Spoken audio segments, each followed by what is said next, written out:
네, 안녕하세요. 연합 인포맥스 이마람 특파원입니다.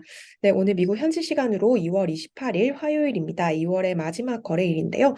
한국은 이제 3일절 연휴이지만 뉴욕 증시는 정상적으로 개장해서 2월의 마지막 거래를 마치게 되었습니다.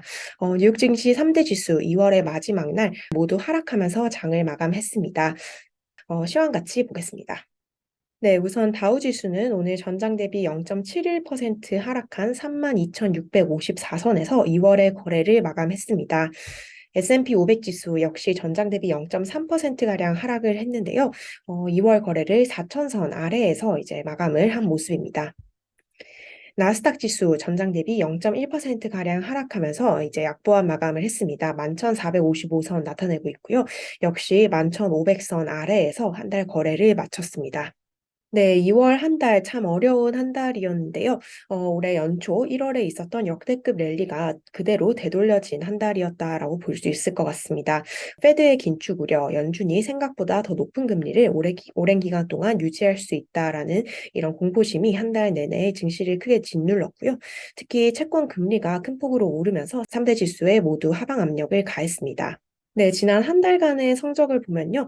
다우 지수가 약 4.2%가량 하락을 했습니다.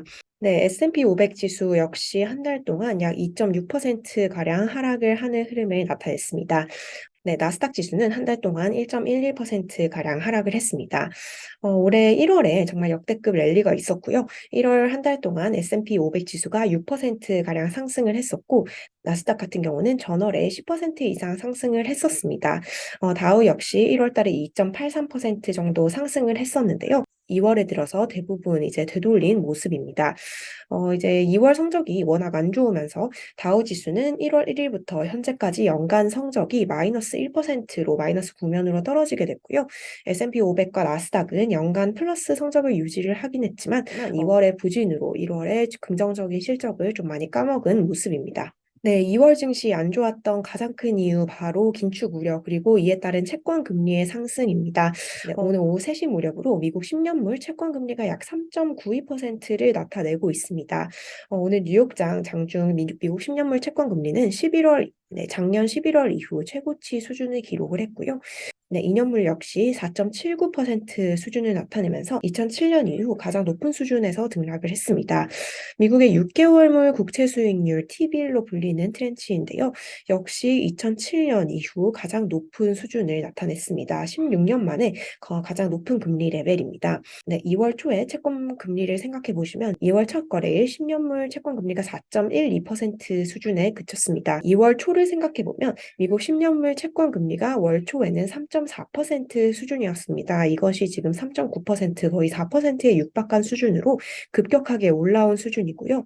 2년물 채권 금리 역시 2월 초에는 4.12 수준을 나타내다가 현재 4.79% 수준으로 치솟은 상태입니다. 네, 지금 미국뿐만 아니라 프랑스와 스페인 그리고 영국 등의 인플레이션이 굉장히 높은 수준을 유지를 하고 있고요.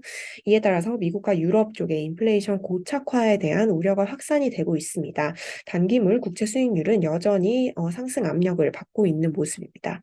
네, 지난 한 달 동안 달러화 지수도 상당히 큰 폭으로 올랐습니다. 현재 달러화 지수가 104.9선을 나타내면서 105에 거의 근접한 모습 보이고 있는데요. 이 달러 지수는 2월 초에 거의 100 수준까지 내렸습니다. 상당히 좀 많이 올라온 부분이고요. 달러화 강세는 결국 글로벌 기업들의 어떤 어닝 우려로 이어진다라는 점에서 상당히 부정적으로 볼 수 있는 요인입니다. 네, 지금 채권 시장 전문가들은 3월에 10년물 금리가 4%를 상회하는 수준으로 올라갈 것으로 예상을 하고 있습니다. 네, 이에 따라서 증시에도 좀 상당한 변동성이 있을 것으로 관측이 되는데요. 지금 CNBC 방송은 10년물 채권 금리가 4%, 즉 굉장히 중요한 심리적인 저항선에 근접을 하면서 만약에 다음 달 10년물 금리가 다시 4%를 넘어간다면 시장에 좀 상당한 공포감이 조성이 될 수 있을 것이다라는 보도를 냈습니다. 네, 2월 장에 대한 전문가들 평가입니다. 한마디로 말해서 1월의 랠리에 연준이 브레이크를 걸었던 한 달이다라고 평가를 했는데요. 1월에 이제 연내 금리 인하라든지 또 금리 인상에 금리 인상의 중단에 대한 기대감이 좀 다소 과도했다라는 지적이 나오고 있습니다. 연준도 이를 인식해서 서둘러 이 시장에 조금 찬물을 끼얹었다라고 전문가들이 분석을 하고 있는데요. FOMO라고 하죠. Fear of Missing Out이라고 하는데요.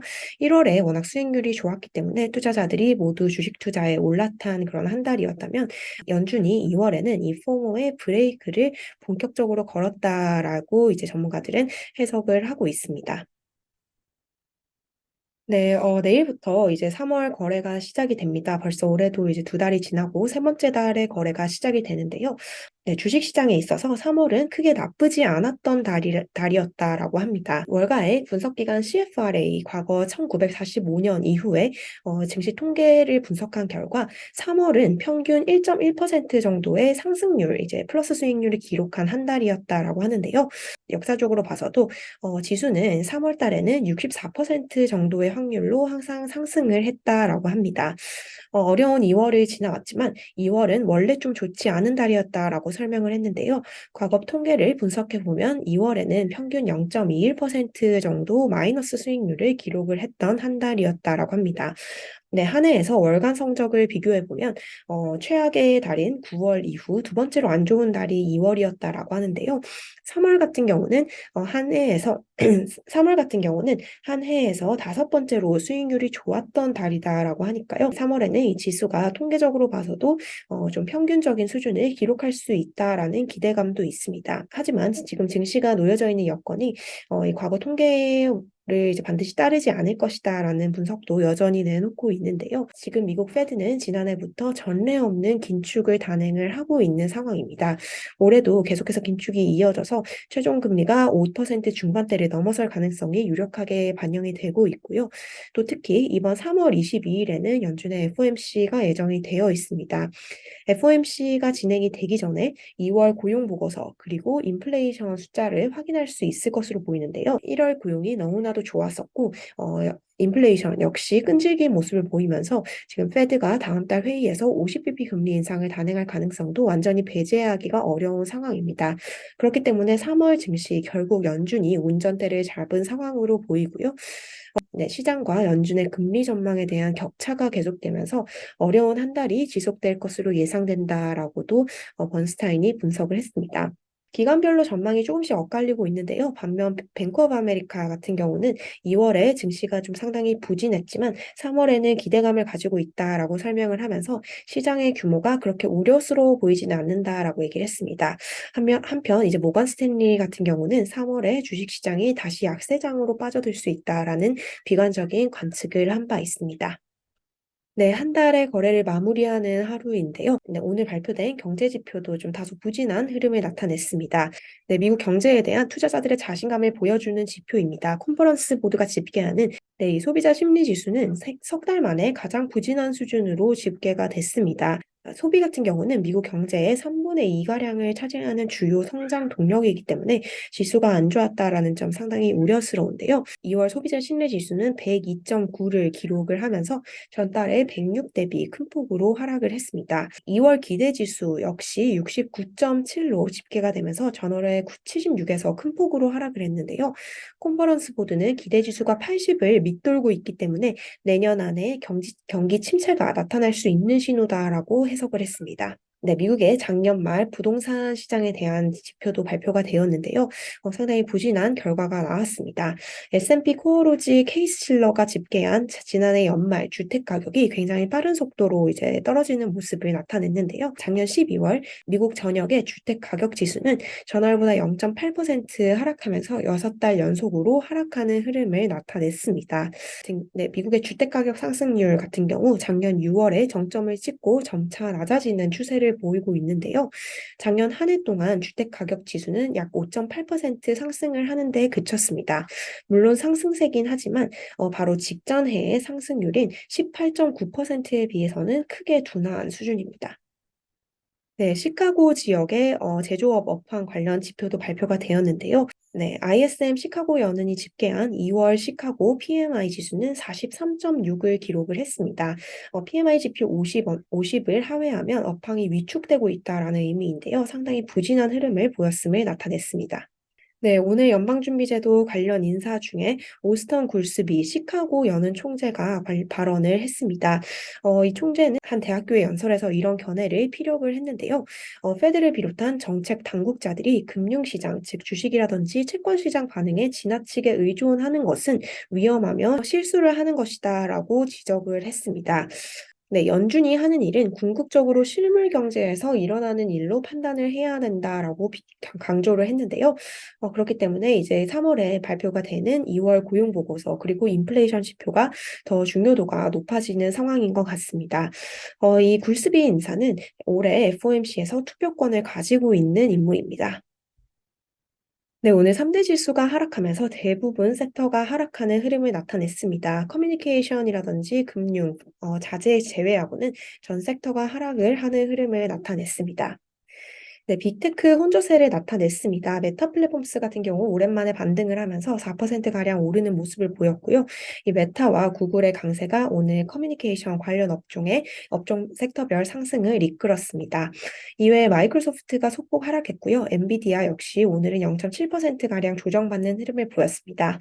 테슬라 바로 내일 투자자의 날을 앞두고 있는데요. 1% 가까이 하락하는 모습을 보였습니다. 네, 오늘 실적 발표한 종목 있습니다. 우선 미국의 대표적인 유통업체인 타깃인데요. 네, 주당 순이익과 매출이 시장의 예상치를 상회하는 흐름을 보였습니다.